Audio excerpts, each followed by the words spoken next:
Shabbat Shalom. This week's Torah portion is entitled Chayei Sarah, meaning the life of Sarah.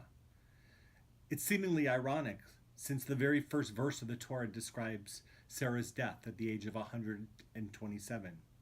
But according to rabbinic legend, Sarah died of a broken heart. Moments before she died, at the beginning of this week's Torah portion, the rabbis imagined that she discovered that her husband Abraham had nearly sacrificed their only son on top of Mount Moriah. Her heart was simply shattered. The rabbis reasoned she died then and there. Broken hearts, shattered hearts. That's what each and every one of us are feeling this week.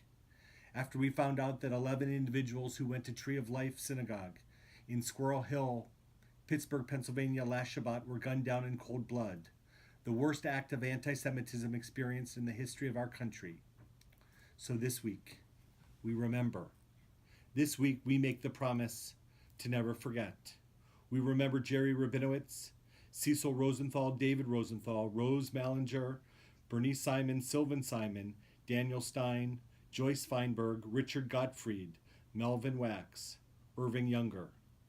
Of all the Torah portions, Chayei Sarah gives us a warm and beautiful vision of our interpersonal relationships. It's a vision in which family members do incredibly loving acts for other family members. A vision in which strangers do incredibly loving acts for strangers.